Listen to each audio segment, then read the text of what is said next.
the worldwide release of these little ones. Everything we thought to be true about the satanic pedophile cabal is real. The devil wants the babies. Child Protective Services are his demonic enforcers. 83,000 of God's children vanish each month, and this documentary goes into the depths of hell to expose the sinister plot. Who is behind the death of Isaac Cappy? Why do truth-tellers disappear? And how deep does the conspiracy go? All this and more today on the world-exclusive premiere of These Little Ones. Don't miss this bombshell film, premiering at 6 p.m. Eastern on StuPeters.com.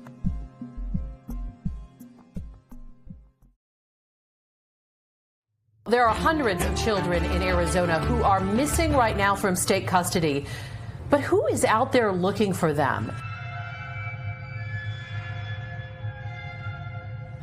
Over 1 million children vanish each year.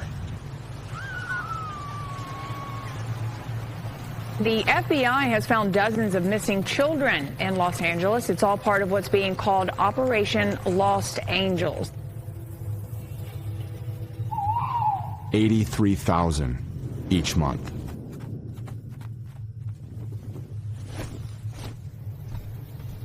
They found nearly 978 children went missing in 2019. 2,700 a day. 72 missing children across Indiana, Iowa, Ohio, and Georgia in the past several weeks. 115 per hour. In the meantime, the Arizona Department of Child Safety says tonight they can't locate 44 children who are supposed to be in their custody. One every 30 seconds. Some in this operation were trafficked, some sexually and or physically abused. This child trafficking thing is real. It has always existed.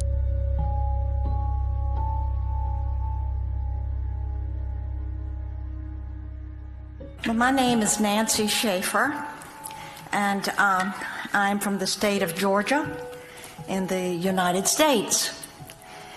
And thank you for your gracious invitation. I will share with you on the unlimited power of Child Protective Services. I served in the Georgia State Senate. And after 4 years of viewing the ruthless and unsparing actions of Child Protective Services, I wrote a scathing report entitled "The Corrupt Business of Child Protective Services." The report cost me my Senate seat. This is not to say that there are not those children in wretched situations who need to be removed. There are, and we all agree. If you have history in your past, you know of a story of an abusive child who was saved by CPS, you can't then assume that CPS saves everybody. Who is mainly involved in CPS? Hospitals and doctors. Why? Because people trust hospitals and doctors. They shouldn't, but they do. And in the same hospital where babies are being born, the same hospital, babies are being kidnapped. In the same place where people are being cured of cancer, the same place people are being killed with remdesivir and ventilators. And people can't separate that because they see it all as one. Something's either all good or it's all bad. But tonight, I'm talking about those children removed from their homes intentionally for profit. What is child trafficking? Child trafficking is when you kidnap a child for profit. In other words, if you take a child from its family and give it to somebody else for money, that's the definition of child trafficking. But what you need to recognize is that defines what the states are doing with the federal government. There was no order. There doesn't have to be an order. My baby is fine. The mommy can go without doctor's order, but not the baby. The states are taking children, giving them to somebody else for money that they get from the federal government. That means that all 50 states are involved in government-subsidized child trafficking. It's a ring. It is the largest and most pervasive child trafficking ring in the history of the world by sheer money and numbers. Children are seized unnecessarily from their families due to the federal aid entitled the Adoption and Safe Families Act. It was put into law in 1997 by Bill and Hillary Clinton, and I said it that way on purpose. And it is a law that literally steals money from the Social Security Fund and gives this money to the states in order to incentivize them to kidnap babies. To receive the adoption incentives or bonuses, local CPS must have more children. They must have more merchandise to sell. Every child, once you've added it all up, is worth approximately $1 million to the state. But we've been told that this is a $60 to $80 billion a year industry, meaning the federal government is taking $80 billion a year and giving that money to all of the 50 states to kidnap children. Parents are victimized by the system that makes a profit for holding children longer and bonuses for not returning children to their parents. But their own statistics state that 83% of all children who are taken by CPS, Child Protective Services, are for unsubstantiated allegations, meaning never should it have happened in the first place. So that imagine anything else in the world where you know you get it wrong 83% of the time and you admit it, but you just keep doing it. Case workers and social workers are often guilty of fraud. They withhold and destroy evidence.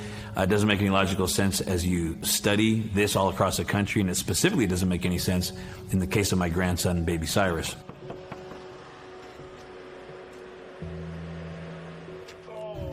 Our journey began in May when Diego Rodriguez reached out to me to expose to the world what Child Protective Services was doing to his grandson, Cyrus.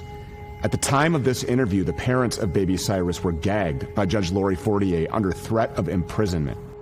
And after starting to dig in, we had no idea how dark and how deep the rabbit hole would go. What is this about, sir? So this all started when my son Cyrus was having prolonged vomiting episodes. We had taken him to many different specialists to get checked out. Nobody could seem to find out what the problem was. We had just brought Cyrus back the following week from the hospital, from the ER. He had been discharged and everything. He was doing great. And then that week we had follow-up appointments with our specialists, nurse practitioners and such.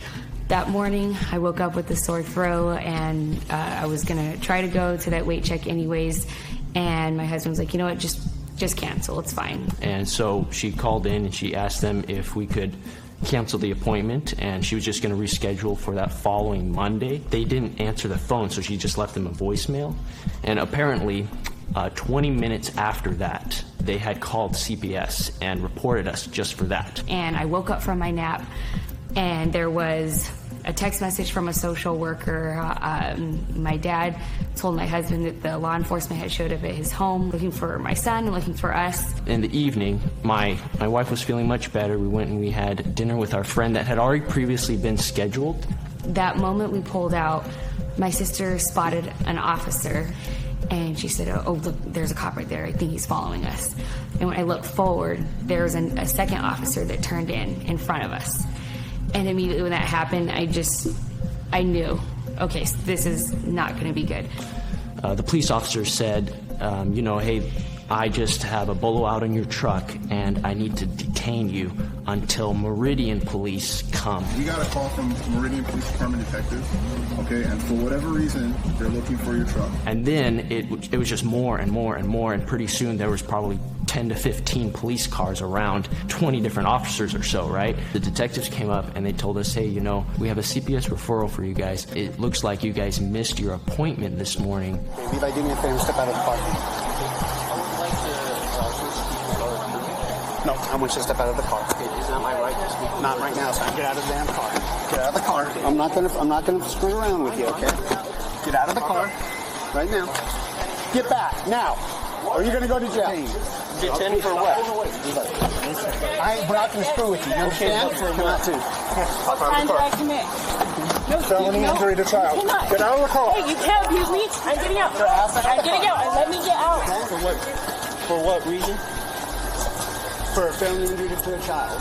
Okay? And I knew what was going to happen at this point, but I didn't want to accept it. The officers come around to my side. They open the truck door, and at this moment, when this is all happening, I remembered what I prayed, and immediately I knew, I had no doubt in my mind they were going to take him, that no matter what happened, they were going to take him. Give me the baby, okay? I can't. Can you please help me right now? I understand. I'm a desperate mom right now. We know. I really need your help right now. Help her. We'll give you that opportunity, okay? But we're going to take him to the hospital. And if you want to go, you can come along. Can I ride with him? Yes, you can. The mom's not going to drive you down, so then take her away from you and get in there. She can do it right away. Yeah, we are. Yeah. Well, no, we don't want her to know where to hospital. No. The fear that I had at that moment was like absolutely paralyzing. I don't think there were many things I wouldn't have done to keep him. And so he says, come into the ambulance with the baby. We just want to check on him. We won't separate you. You can go to the hospital with him. You can ride in the ambulance, and you won't be separated. I promise you. You can trust me. The officer told me that I could go with him in the ambulance into the hospital. Yeah, and I don't know what was said before then. I was not a part of that conversation. You can't take him. You can't. Guys, I can't. You understand what happens when the state takes custody of babies? I've seen this so many times. I can't be that next person. It has been reported over and over that 6 times as many children die in foster care than in the general public. Once a child is legally kidnapped and placed in official safety, the child is far more likely to suffer abuse, including sexual molestation and or rape. So you have one option at this point. You need to give him to the EMT, and you can go on your merry way with your friends and your family who's out there. It's not merry at all. Or I remove him from you and you go to jail. You need to make that decision. You need to make it now, please. I won't let him go. Okay. Go ahead and jump that away for me.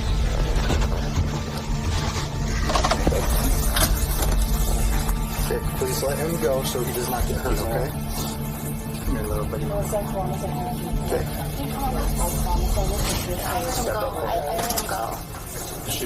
No, she's going to jail. I just said I couldn't, but I let him go first. Put your hands on your back. And he had his hands over the EMT's shoulder, like reaching out for me. They closed the ambulance door. That was the last thing I saw.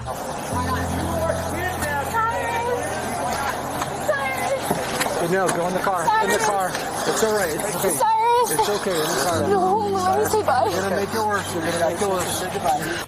These are crimes against humanity for financial gain. Rights are removed from parents. Human rights, civil rights, and even religious rights. But this is a level and order of magnitude in terms of wickedness right up there with abortion and all other great evils. Man stealing is a capital crime, meaning God says those people who kidnap or who steal other men by force are worthy of death. These parents, trapped in the system, become like refugees. They're dazed and glazed and have no one of whom to turn.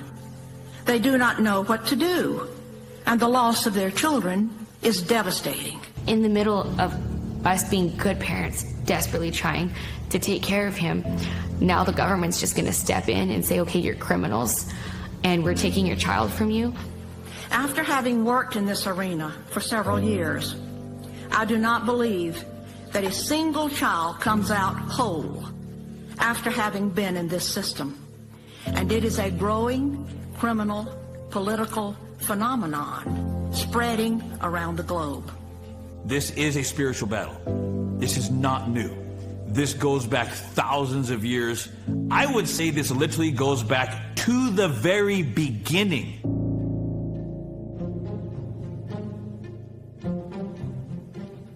In order to understand this present darkness, of course we had to uncover its origins in the past. There was no other man more qualified than biblical archaeologist Henry B. Smith, Jr. of the Associates for Biblical Research. Archaeology is a tool that can be used properly and carefully as an apologetic resource, as an educational resource, as a biblical resource to help people understand that what we find in Holy Scripture are not stories, they're not myths. These are actual events that took place in time and space.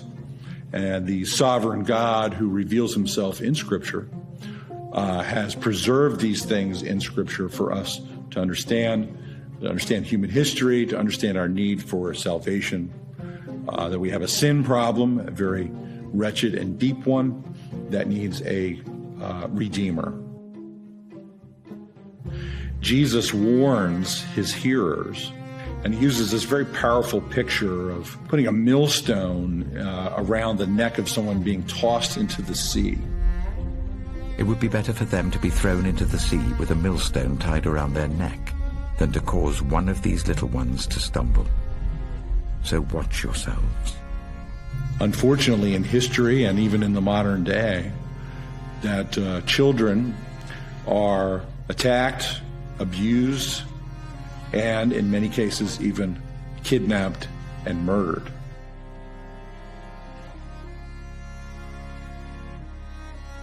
One of the first passages that we see in the Old Testament is both in Leviticus 18 and 20, and it refers to what seems strange to the modern reader at first glance, is the practice of child sacrifice.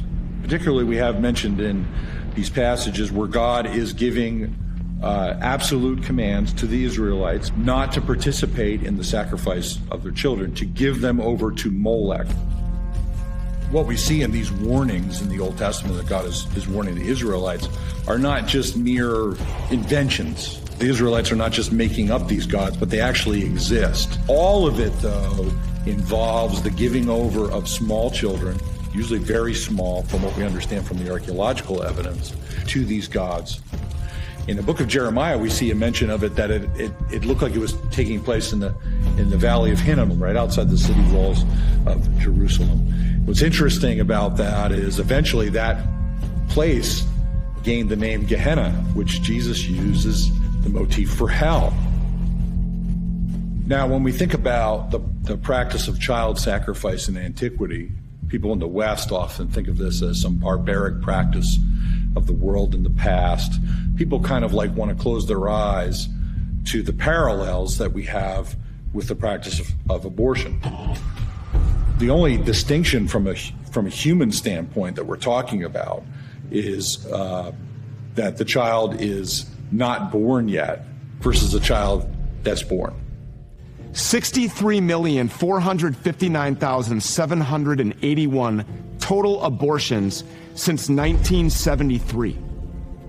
What if instead of sacrificing children to the sound of beating drums on blazing altars, they merely concealed themselves in discreet brick buildings with forceps and vacuum pumps?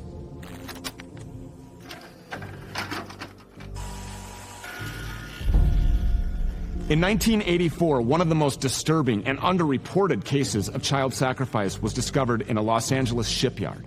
In a repossessed shipping container, workers discovered over 16,500 aborted babies. One of them fell down and hit me right in front of my feet.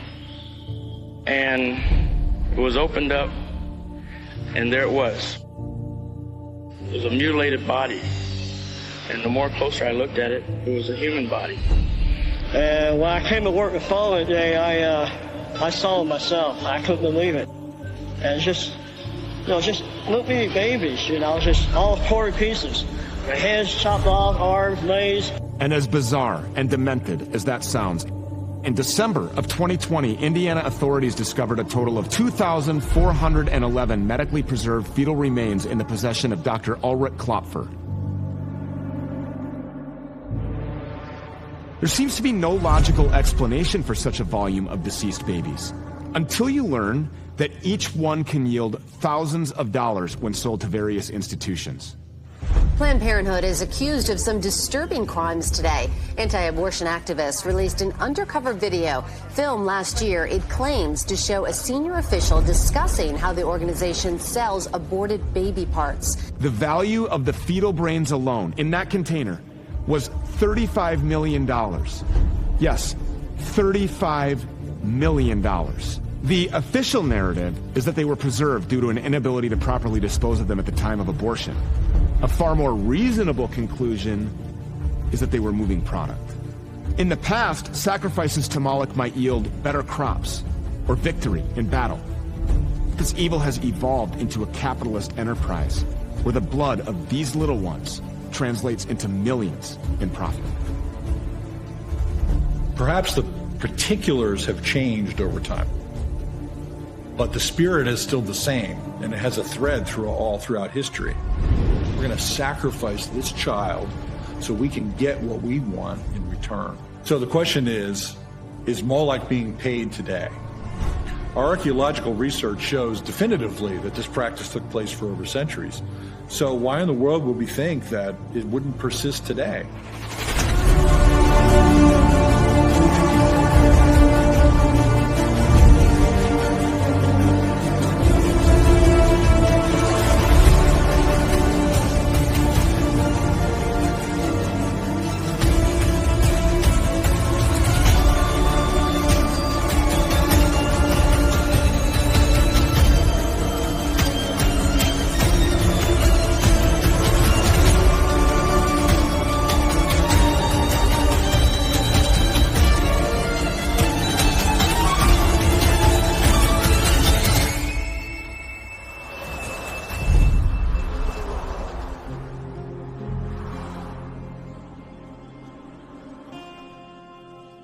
My name is Brandy Bracell. I work with Warrior Bride Ministries. We are a ministry that we minister inner healing and deliverance, but we specialize in some of the most traumatized survivors of satanic ritual abuse and human trafficking. I think that satanic ritual abuse is a lot greater and a bigger problem than most realize, and probably even myself submersed in it as I am. Every neighborhood with 250 homes in it, 14 had satanic ritual abuse taking place.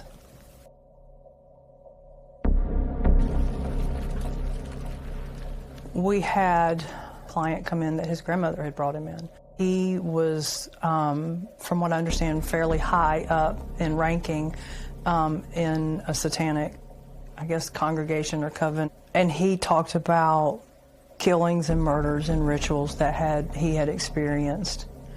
And an army. He spoke of it like it was an army, because it is. The enemy is after our children at whatever cost and whatever avenue he can get to them at. I'm a satanic ritual abuse survivor.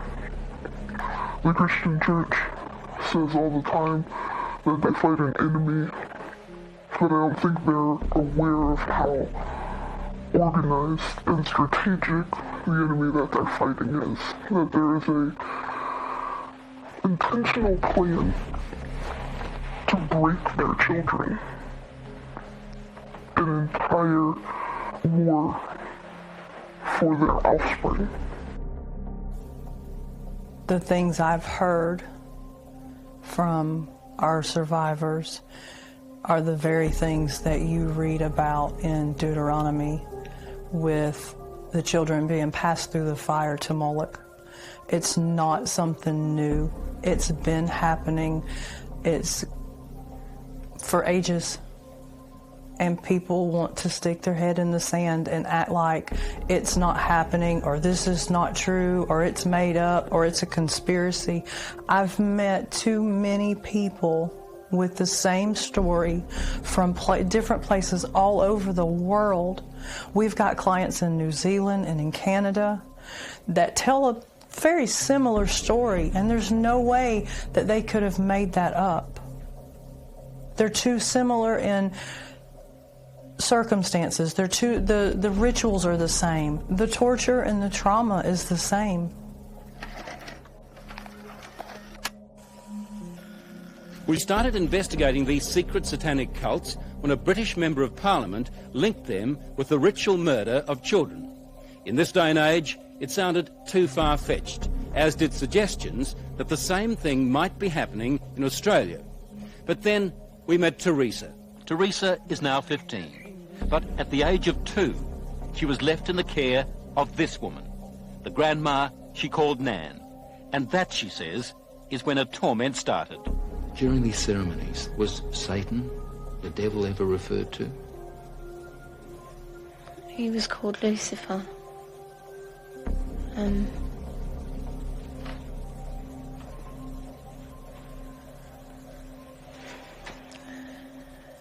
What did they say about the devil, about Lucifer? That killing the people made him happy. Sacrifices to please the devil. According to Teresa, the worst rituals took place at a house, somewhere in the country. It was big, you know, expensive. From the front, it looked like a castle. You know, it had a long drive and big double wooden doors. Do you think they were rich people then? Very rich. People don't understand how organized it is. There's a satanic calendar. Grand climaxes happen 4 times a year. Those are major festivals. Think of your Christmas, your Easter, big holidays. We're talking major rituals, the September marriage to the beast ceremony. And if you look at the dates, the majority of kidnappings in the United States happen a week before, because there's a preparation. Each satanic holiday requires a specific sacrifice, whether it be blood or sex or an animal, newborn babies, whatever they needed for blood. Let me get this right now. Are you saying that you saw more than one person killed in that house? Yeah. I've seen loads of babies killed there. Just newborn babies. Or aborted ones, which were only small. You know, 4-year-olds. Any age, really. 1/6 of Georgia has 37 commons. 37 commons. 4 grand climaxes a year that require the sacrifice of a child or a woman. That's a lot of people. Where do the kids come from? The majority that are used for this. People don't want to know that answer.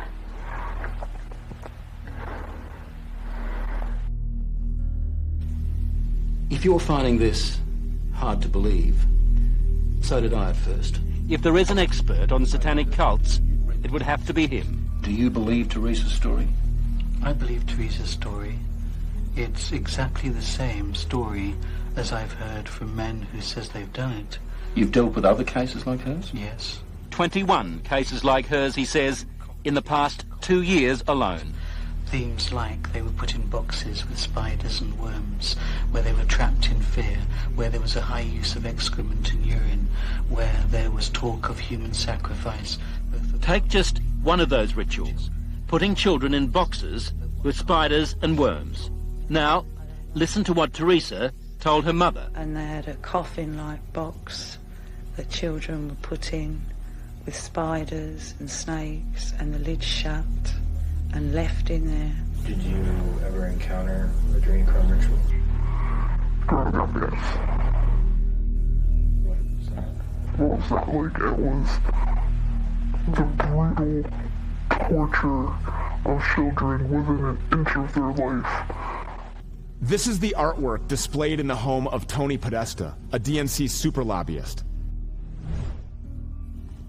Is this life imitating art?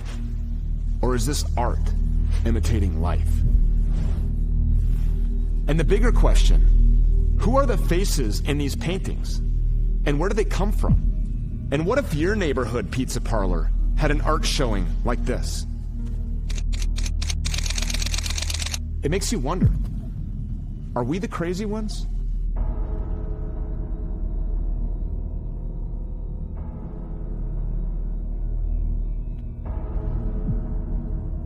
Or have we just been paying attention?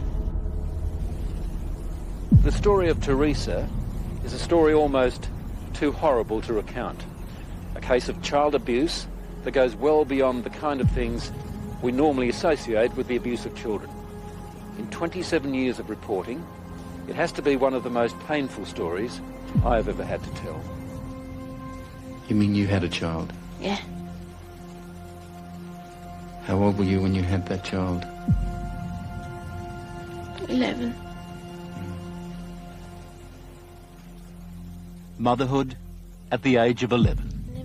But from what Teresa told her mother, it wasn't the only pregnancy. We think about 7 or 8 times. It's hard to say. It was constantly happening from the time she was capable of being pregnant. What would happen to the fetuses, the unborn babies?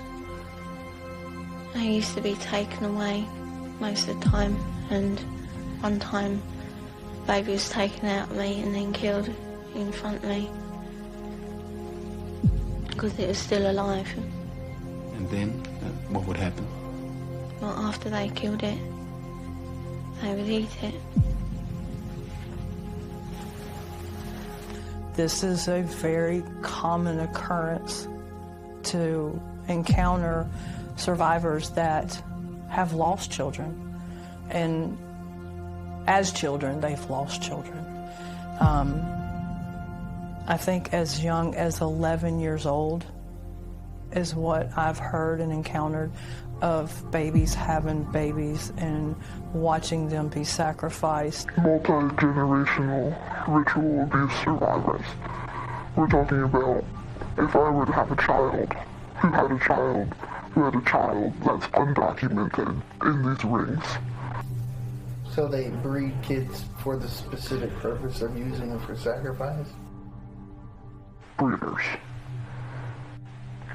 And it's more common than you think. And the rest of the kids, from foster care, orphans, people that don't have any family.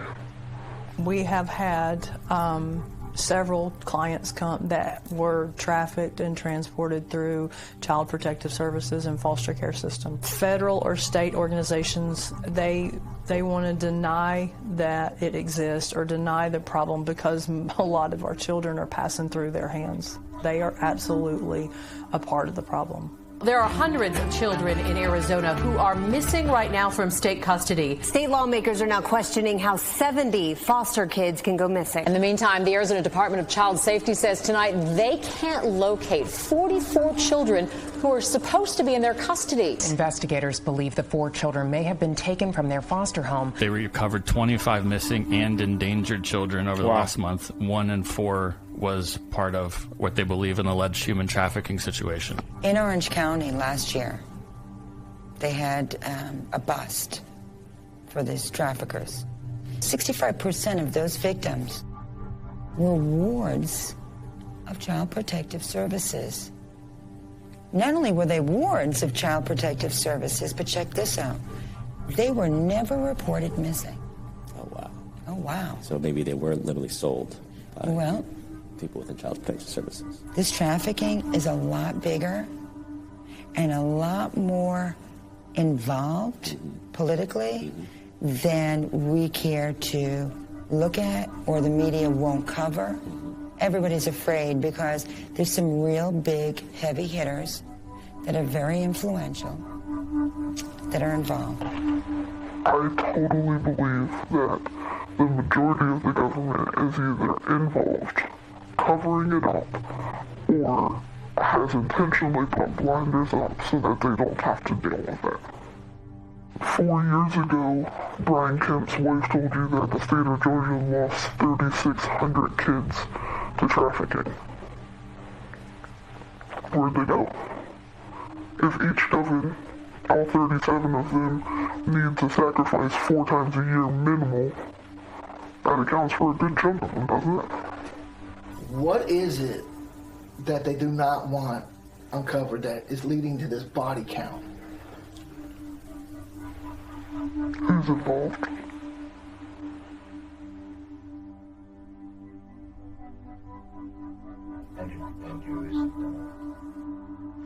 Do you want me to die? How deep it goes is insurmountable. I feel like everyone knows who's involved. Hello, guys. Something special is happening in here. That's right, it's brackets and jackets, bringing it back for brackets and jackets. Special Epstein Island edition.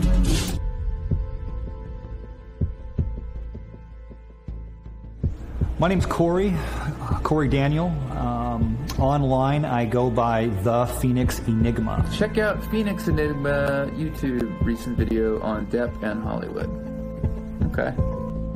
The channel began morphing from desert and Phoenix stuff into the occult and following current political events.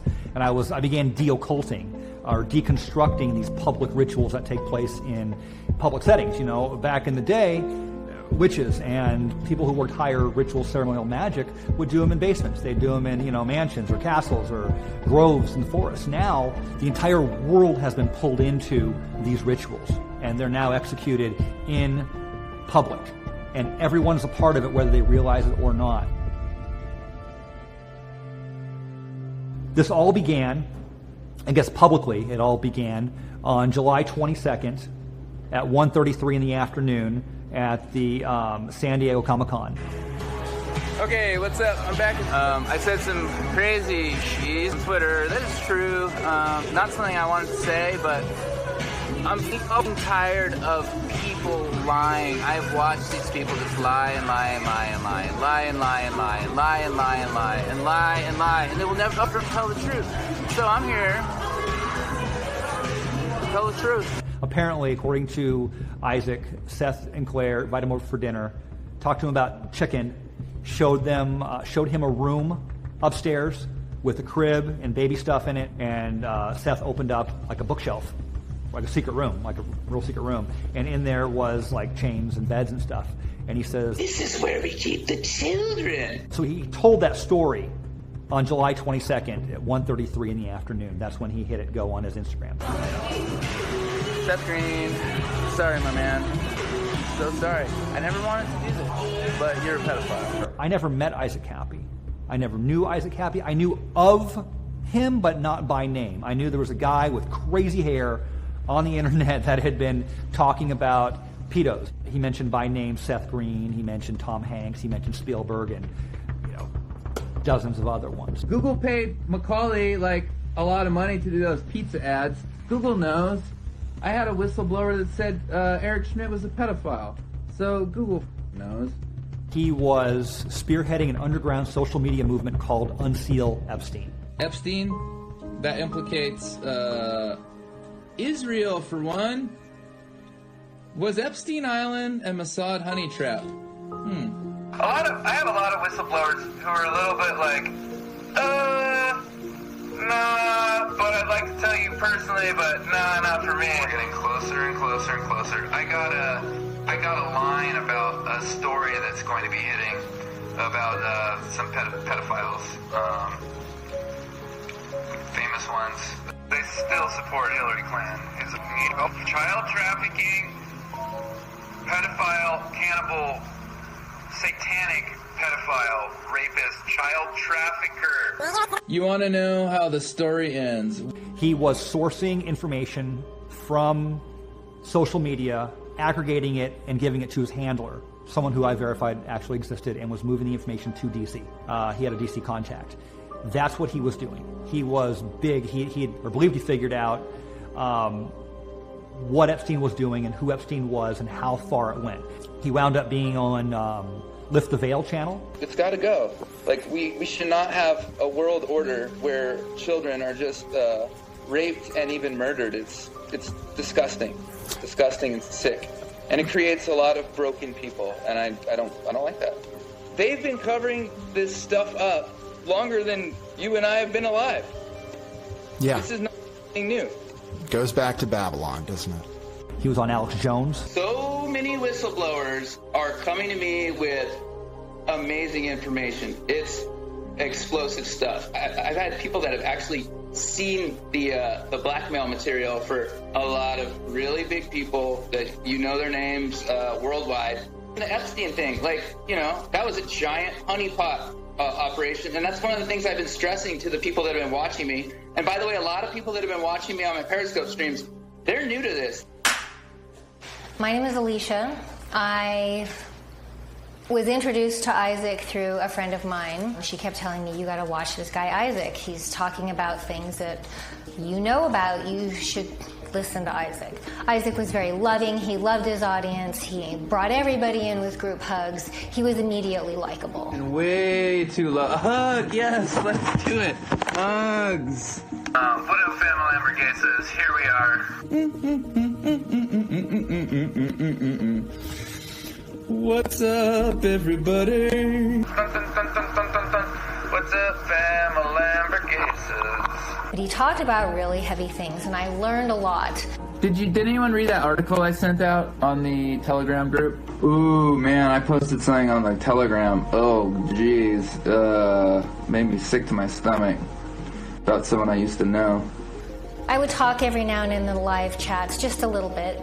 And he kept talking about his FamiLam group. And so I got on Telegram and I found how to find Isaac, and he gave me the link to the room. And so I joined the FamiLam.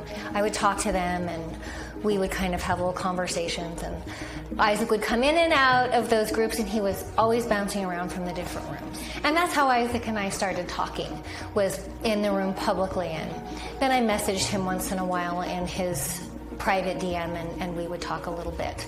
You know, in May, he made a request. If you're LA local and you want to reach out, that would be nice. I would like to, maybe talk to more people that are local. Because I've been by myself in my house. Ah! But I messaged him and I said, hey, did anybody take you up on your offer to come and see you? And he said, no, nobody did. And I said, well, I'll be done with work in a couple hours then. Send me your address. Oh my God, what am I doing? Right? And I'll bring you some dinner and I'll keep you some company. He named his group of people he collected called the Family Lamborghini. That started out in Keybase. Hi. So you can follow me once you download keybase.io at Isaac Cappy. And then it moved over to Telegram because Keybase is kind of gnarly to navigate. He was sourcing information. It was his support group. He would go make his Periscope videos, and then he would go on. He was always in there, and people wanted to be close to a Hollywood actor, and people just started gravitating to him. But there was real work being done in there. I assume that the fam was infiltrated from the beginning because Isaac said so. He said, I've been infiltrated. People from the beginning that were not my friends that were here watching me. I wasn't going to say anything today, but I prayed, and then Jesus said he had my back. So, guys, I just found out a bunch of stuff this morning. Yeah, I look like I've seen a ghost. Yeah, I have. And someone that was very close to me, I'm pretty sure they were just there to infiltrate me. They tried to set someone up that you know and love. They're fucking evil. These people are evil. These people are evil. They're unregistered foreign agents. Oh, boy.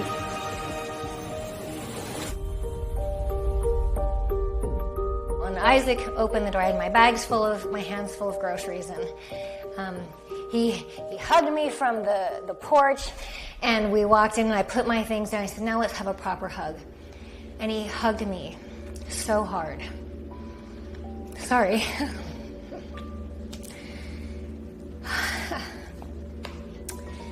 He'd been alone too long, and he needed company so badly.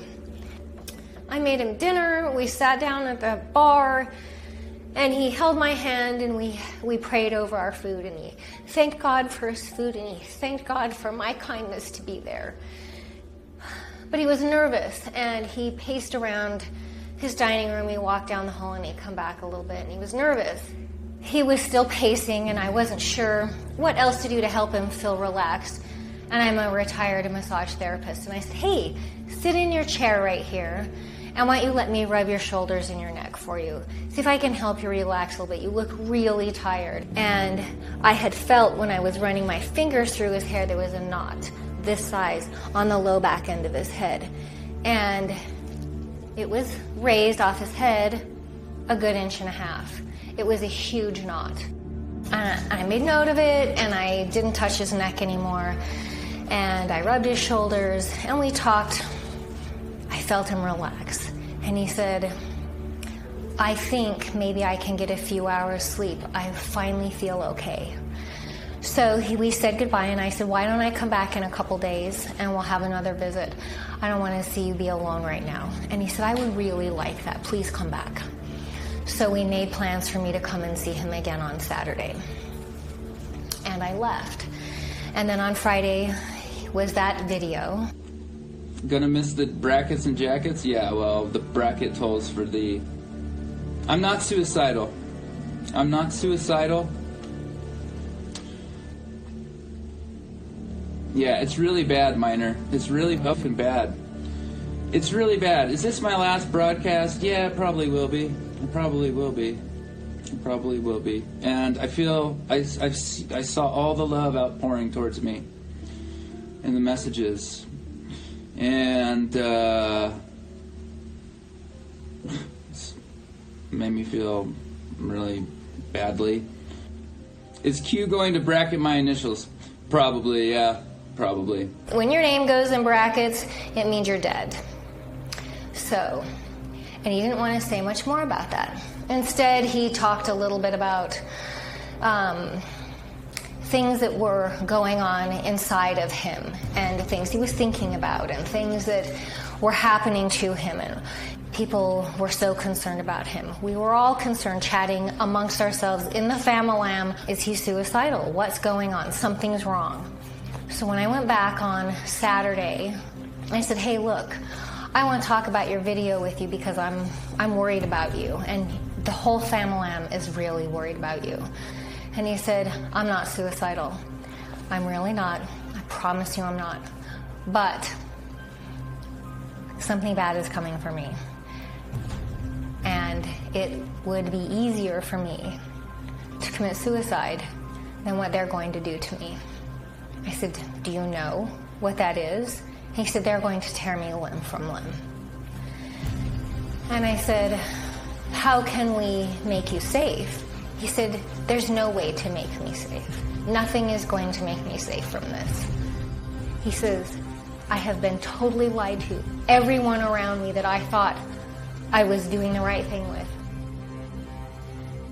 they were not who they said they were. Not a one of them was who they said they were, and I suddenly had that understanding.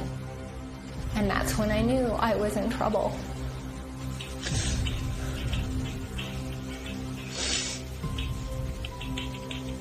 Only listen to good. I don't even know who's good. Even the people I think are good are like not even helping me. Like they're just like, oh yeah, whatever. I was just doing cool stuff for us. They don't care about me. They don't fucking care about a human being. They don't care about David Scherner. They don't care about Vegan Mikey. They don't care about people that are abused. They don't care about anybody. They're just...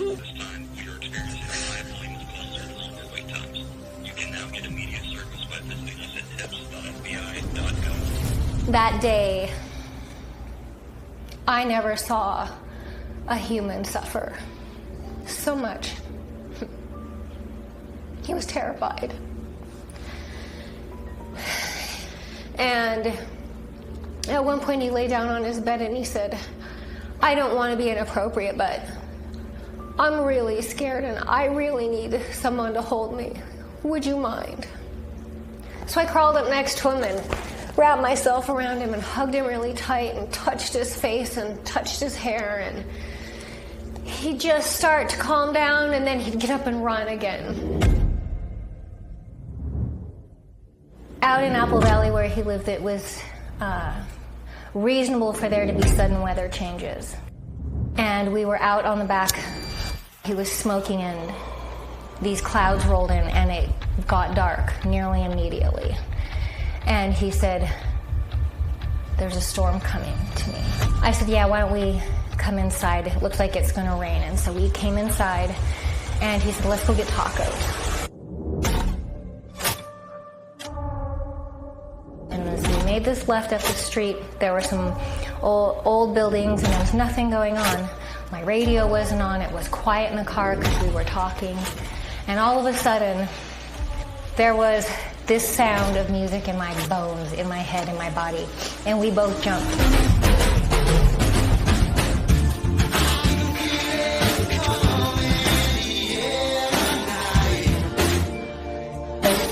one song in the air tonight, and it was the lyrics, "Can you feel it coming?" And the music stopped as soon as we got into the parking lot. I was trying to turn my radio off. The radio was not. It turned on when I pushed it. He had admitted that he was hearing a lot of sounds and a lot of noise and a lot of music, and that he had been banging his head on the ground, and that attributed to the knot on the back of his head. When people are targeted with V2K for a long period of time, their occipital bones hurt. You can't touch them. And that's right where I touched Isaac, where he almost cried. And then they start banging their heads anywhere they can, because the sound bounces off of your occipital bones and into the center back, and then it projects forward. Guys, I have a headache today, just to let you know. Last time I told you I had a headache, after we talked for a while, the headache went away, so I'm telling you in hopes that happens again. After my visit with him on Saturday, I was going to come back on Sunday and pick him up and bring him to my place, give him a week. And I messaged him a few times, and he didn't get back to me right away. And about 3 o'clock, he messaged me back and said, "I'm going to go see my mom. This is important to me. But I'll take you up on that when I get back." Sunday evening, I was vacuuming and doing some chores, and I had followed him on Instagram, and I heard the tone for something on Instagram, so I picked it up.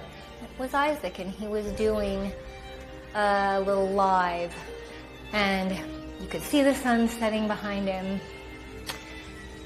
and he was pulling at his hair and twisting it and talking, and he kind of showed in his car with his camera he was alone. And then we didn't hear from him. He was busy talking to other people. And I kept checking to see if he was coming into the chat.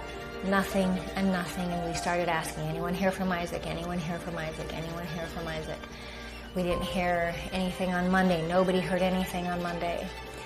And then on Tuesday morning, I was sitting at my desk and I was working, and one of my new friends in the family said, "I need to tell you something." I'm not suicidal. I'm not suicidal. Did I lie about Seth Green? No, Seth Green's a pedophile. Am I afraid of something? I'm afraid of, no, I should be, because bad things are coming my way. I can assure you of that.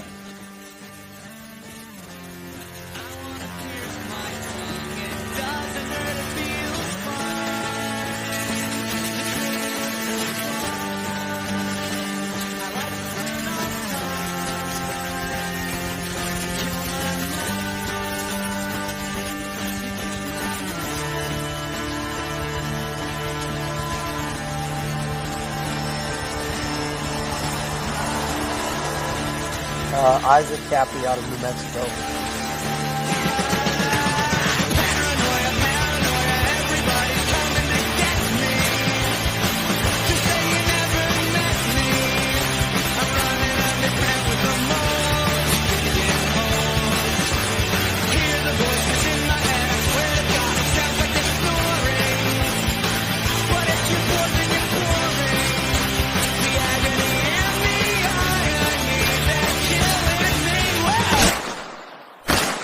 State Senator Nancy Schaefer and her husband Bruce were found dead today at their Havisham County home. Fox 5's Justin Gray is here now with more. Justin. Speak up for those who can't speak for themselves, and for the rights of all who are destitute. Speak up and judge fairly. Defend the rights of the poor and the needy. Thank you. This story began with the abduction of baby Cyrus. And so you may be wondering if his fate matched those of the thousands of children who enter foster care. Not many people can say that they've witnessed a miracle. But when Diego invited me into his home to share their story, I experienced the undeniable power of God. It's going to empower so many people, especially, we have a huge movement of God that we can feel in this country right now. Absolutely. And Sorry to interrupt. We have some news. We just got off the phone with our lawyers. They dismissed the case. It's over. No gag order. Nothing. It's done. We're done with it. You have got to be kidding me. Your gag order is just got off the phone with our lawyers. No gag order. Cyrus is ours. Come here.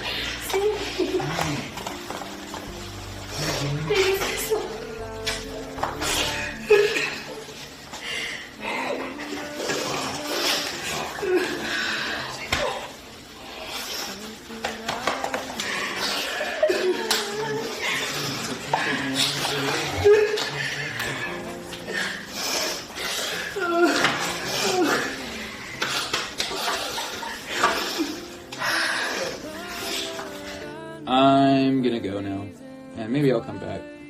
We'll see. But stay in the light. Stay in the moment.